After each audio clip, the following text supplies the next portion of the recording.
بسم اللہ الرحمن الرحیم۔ ناظرین، نواسۂ رسول صلی اللہ علیہ وآلہ وسلم اپنے جانثاروں کی لاشیں اٹھا اٹھا کر نڈھال ہو چکے ہیں، لیکن شجاعت حیدری کی چمک اب بھی چہرے پر چمک رہی ہے۔ شیر خدا کے شیر اپنے تمام اثاثے لوٹانے کے بعد خود گھوڑے پر سوار ہوتے ہیں۔ حضرت بی بی زینب رکاب تھامتی ہیں۔ یزیدی لشکر جب تلوار حیدری کو میدان میں دیکھتے ہیں تو ایک دفعہ ہلچل مچ جاتی ہے۔ ہر کوئی امام کے سامنے آنے سے ڈر رہا ہے، کیونکہ جانتے تو سب ہی تھے کہ اب میدان میں کون اترا ہے۔ سبھی نے پیغمبر خدا حضرت محمد صلی اللہ علیہ وآلہ وسلم کا فرمان سن رکھا تھا کہ حسین مجھ سے ہے اور میں حسین سے ہوں، لیکن بدبختوں کی آنکھوں پر لالچ اور طمع نے پردہ ڈال رکھا تھا۔ ہر کوئی دربار یزید میں اونچا مقام اور انعام و اکرام حاصل کرنا چاہتا تھا، لیکن تاریخ نے ایسی بزدل فوج نہ دیکھی۔ سبھی ایک دوسرے کا منہ تک رہے تھے کہ شاہ کربلا کا مقابلہ کون کرے گا۔ شجاعت حیدری کے وارث کو دیکھ کر یزیدی فوج نے نہ صرف انفرادی جنگ بند کر دی، بلکہ اجتماعی حملہ کرنے کی بھی کسی میں جرأت نہیں ہو رہی تھی۔ جی ہاں، یہ وہی شاہ سوار ہیں کہ جن کے بچپن ہی میں ان کی شہادت کی خبریں عام تھیں۔ ایک دفعہ حضرت جبریل امین حضور اقدس صلی اللہ علیہ وآلہ وسلم کی بارگاہ میں حاضر تھے کہ وہاں حضرت امام حسین علیہ السلام بھی تشریف لے آئے اور حضور صلی اللہ علیہ وآلہ وسلم کی گود میں بیٹھ گئے۔ تو جبریل امین نے عرض کیا، اے اللہ کے رسول، آپ کی امت آپ کے اس بیٹے کو شہید کر دے گی۔ حضرت جبریل نے مقام شہادت بھی بتایا اور مٹی بھی پیش کی۔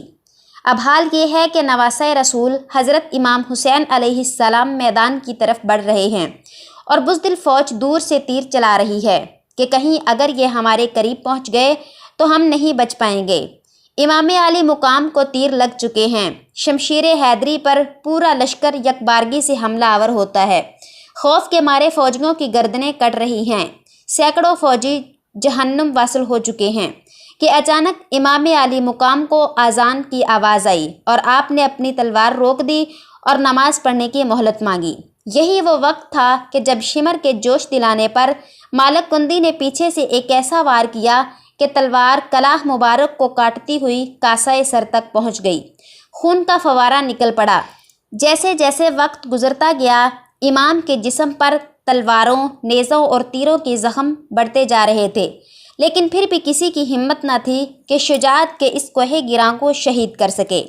شمر ملعون کے کہنے پر سب نے تیروں کی برسات کر دی۔ خولی بن زید نواسۂ رسول صلی اللہ علیہ وآلہ وسلم کا سر کاٹنے کے لیے آگے بڑھا، لیکن ہاتھ کانپ گئے۔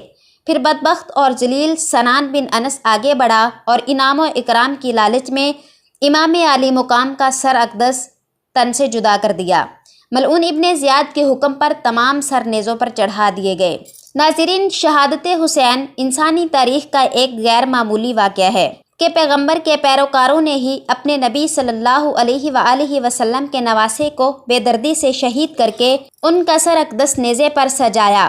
یہی نہیں، خاندان رسول صلی اللہ علیہ وآلہ وسلم کے شہزادوں اور اصحاب حسین کو بھی انتقام کا نشانہ بنا کر انہیں بھی موت کی گھاٹ اتار دیا۔ نواسۂ رسول حسین ابن علی رضی اللہ تعالی عنہ اور ان کے جانثاروں کے خون سے کربلا کی ریت ہی سرخ نہیں ہوئی، بلکہ ان کی سرخی نے ہر چیز کو اپنی لپیٹ میں لے لیا۔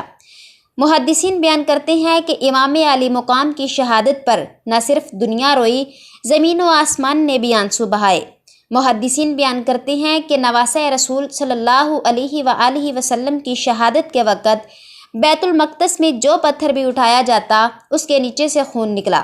شہادت حسین کے بعد ملک شام میں بھی جس پتھر کو ہٹایا جاتا اس کے نیچے سے خون کا چشمہ ابل پڑتا۔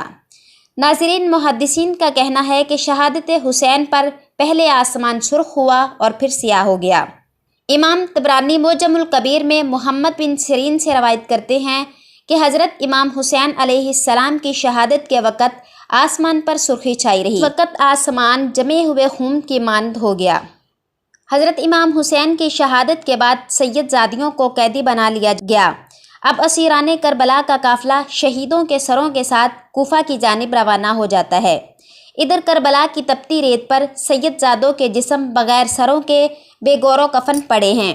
اللہ اکبر! تاریخ گواہ ہے کہ شہادت کے 3 دن بعد 13 محرم کو قبیلہ بنی اسد کی خواتین دریائے فرات پر پانی لینے آئیں تو انہوں نے بغیر سروں کے جسموں کو بکھرے دیکھا تو ان کی چیخیں نکل گئیں اور واپس گھروں کو لوٹیں اور اپنے مردوں کو بتایا کہ خاندان نبوت کی لاشیں بکھری پڑی ہیں، ہمیں ان کو دفنانا چاہیے۔ چنانچہ کچھ مردوں کے ساتھ میدان کربلا پہنچی اور قبریں کھودنا شروع کر دی۔ تمام لوگ جنازہ پڑھنے کے لیے تیار تھے کہ اتنے میں ایک گھڑ سوار شخص آیا اور حضرت امام حسین علیہ السلام کے جسم کے ساتھ لپٹ کر رونے لگا۔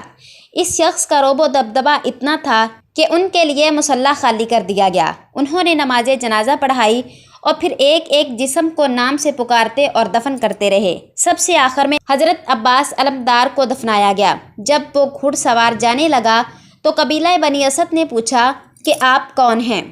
تو انہوں نے جواب دیا کہ میں علی بن حسین ہوں۔ یہ کہہ کر چل دیے اور نظروں سے اوجھل ہو گئے۔